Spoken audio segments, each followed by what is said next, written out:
Hello and welcome back to Warframe. Today I'm gonna take on the first side quest. Or rather, that was my intention when I sat down to play. What do you mean I sound different? Yeah, I'm using a different microphone, what of it? Sound very close to real me now. Also took me the better part of a week to get there.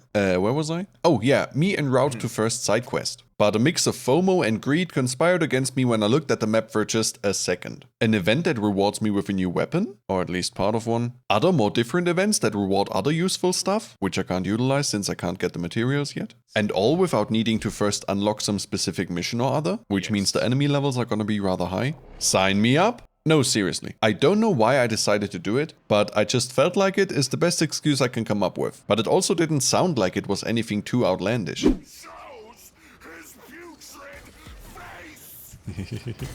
This is great. The first was hunting down and capturing a specific ghoul using a special weapon, while running around like a complete madman so as not to get pulled limb from limb. No joke, they would literally knock me out in 4 hits or possibly less if I didn't run and jump around like a complete lunatic. And many of these guys also leave behind a cloud of toxic gas. Some when they die, some by just existing. Oh, what joy. Kinda telling that I end that mission with a full 8 health remaining, but I did it. Oh. That was a bad idea. And that assessment at the end is... It's spot on, isn't it? The second one also sounded easy enough. A rescue mission. Being the good guy and all that. Possibly. Maybe. And at first it seemed to be going swimmingly. The enemies being almost easy to kill and my aim being complete shite. You know, same as always. But there is this little quirk in these missions that the person you rescue kinda has to stay alive until you reach the exit. And even if you don't hand them a weapon, which means they try to follow you, run like hell, they still be very squishy. So a large group of enemies blocking the way out would be the worst case scenario. Oh no. Oh my god, that's so many. No. I'm down. Oh yeah. Give me a weapon and I'll watch your back. I will not give you a weapon, I refuse. See, while I managed 1 revive and only almost died as a result, he went down again and subsequently fell asleep in a more permanent fashion. So mission failed is what I'm trying to say. Did I learn from that though? No, absolutely not, straight back in. I was just a bit too slow, I'm sure. This time ignoring most enemies and just rushing. And it worked flawlessly. Don't mind me. No, who am I kidding? While I did clear the mission, this time I died. Let's try that again. But there is a handful of mostly free revives per mission, so not the end of the world, I'd say. Just try to keep up with me. There we go. But the third one I didn't even bother with, since the survival mission demands that I survive. And as I've learned over the past 10 minutes, that's a more difficult proposition than expected at these higher levels. So with the urge to unlawfully procure things being far from satisfied, let me start the actual quest, meaning onwards to Cetus, the Austrian reclamation colony or whatever. It's a small village outside of some Orokin ruins. And don't worry, we will learn what all these things mean eventually. Now, this is a public hub, so there's gonna be other players around, but being the rather experienced introvert that I am, I don't even know the key to open chat off the top of my head. Should tell you all you need to know. Also, sorry for the dodgy frame rate in some sections. OBS and Warframe don't seem to like each other very much. Anyway, after meeting with a certain Konsu, who seems to be the leader around here, I can start with proving myself in the plains of Eidolon. Now, I do kinda understand this distrust for outsiders to a degree, especially when they run up to you at their maximum possible speed, jumping and sliding like crazy and then hitting the brakes to come to a standstill a mere handful of inches from your face. Yep, I guess that would do it in terms of intimidating behavior. But it's a simple enough job. I just gotta extract/remove a few specimen of that invasive species called Grineer. So, extermination, isn't it? I'm also once more captivated by the scenery, and compelled to take a look around. It's been a while. Don't judge, I just like pretty landscapes, okay? And this just happens to fall firmly within that. Like, this part, I think, looks different from what I remember. Okay, maybe I did it because my memory is shit, but whatever. The actual mission is basically a cut-down version of a bounty. One of those multi-stage contracts you can fulfill for Konsu in exchange for all manner of goodies. Weapons, parts, renown, all the things that make a smile appear on any Tenno's face. So, sorry you people, but you're being sacrificed for a higher purpose.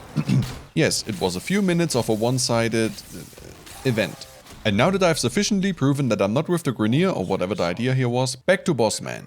Which now allows me to actually start the quest I'm here for. It's called Saya's Vigil, but as you will see, it's more keep the errand boy, that's me, busy and on the move. It starts with a simple photograph and some sentimental words. That is Konsu, that is the name giving Saya, and that is her missing husband Onko. 3 close friends back in the day. Look, she's not very happy to see us and she makes that part abundantly clear. She also seems hell-bent on ignoring Konsu, so some serious shit must have gone down.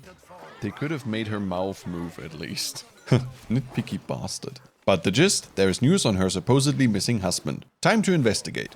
If you search the camp, I know we'll find some sign of Onko. Butterflies.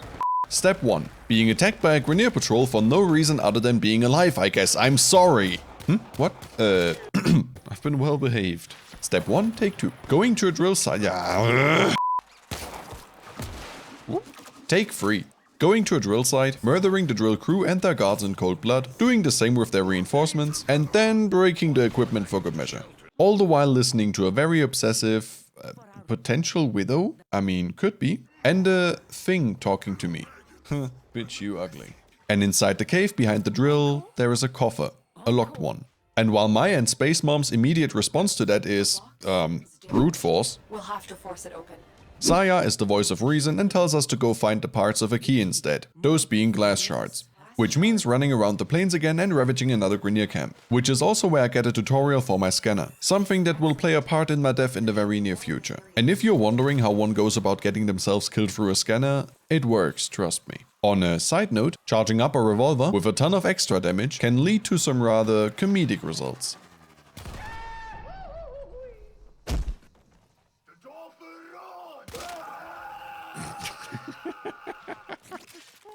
That was very anticlimactic. But with those parts collected, back up to the orbiter. Once there, place shards on coffer, listen to a lot of dialogue, kill some time if you can't sit still, like me, and back out for more. This time to a spaceship, but with the same objective. Collecting these glass shards. Or rather, a single one that is supposedly heavily guarded. I, however, disagree. Heavily guarded my ass. It's easy as can be. Oh, I hate these guys. Mostly easy. And someone doesn't take that too well. Okay. That was his big thing.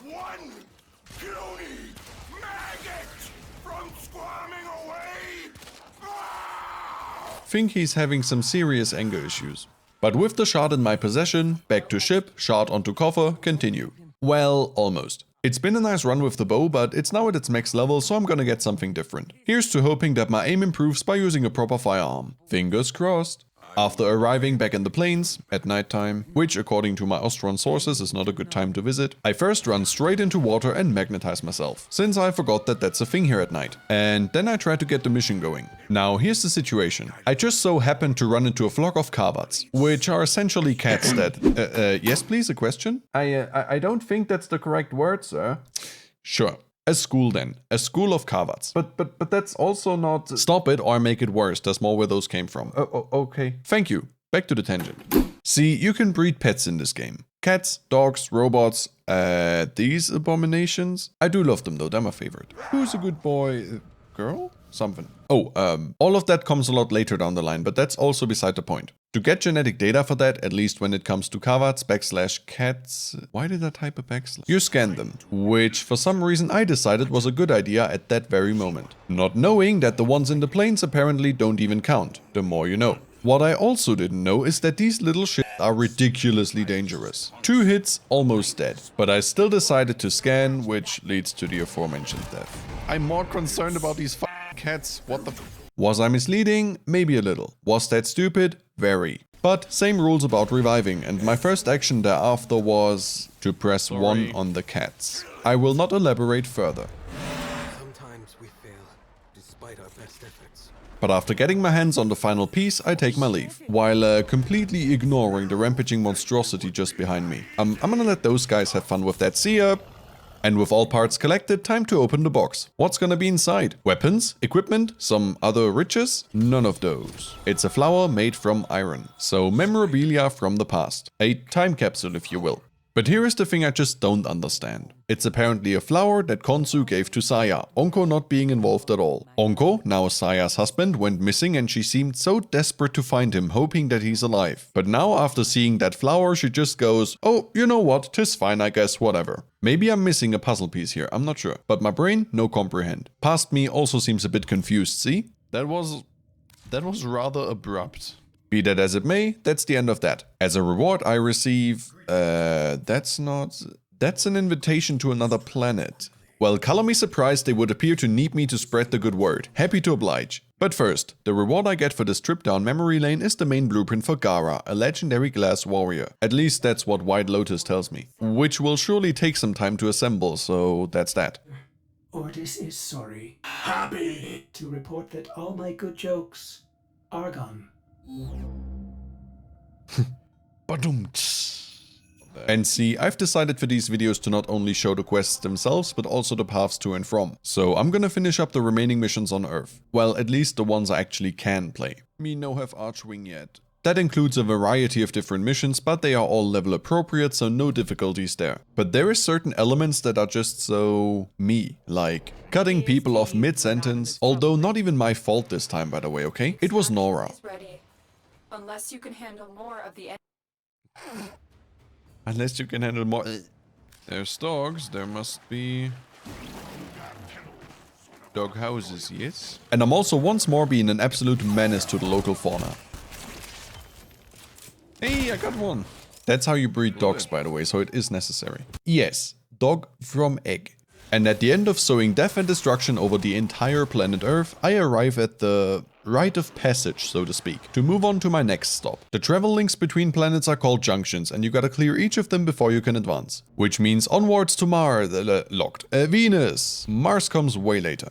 Clearing a junction takes the form of fighting a spectre. How to describe a spectre? It uses some special particles or some such and imprints data onto them. That be appearance, weapons, behaviors, that stuff. The long and short of it, AI controlled unit. Usually deployed as allies, here deployed to fight you. Each junction has its own specific spectre, which here is another vault with some basic equipment. Although after all this explaining and calling it a test or even right, it's more apt to call it a beatdown. In generous terms, it was a bit underwhelming. This is dumb.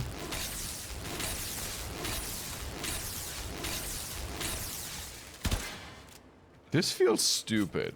But it's the first one, so that's to be expected. And the rewards I receive are highly appreciated. Especially the blueprint for a sentinel, because I'm so done picking stuff up off the floor by hand. Once you're used to that, there's no going back. But that will have to wait till next time at the very least. Or in other words, I'm done for today. Have a good one, bye!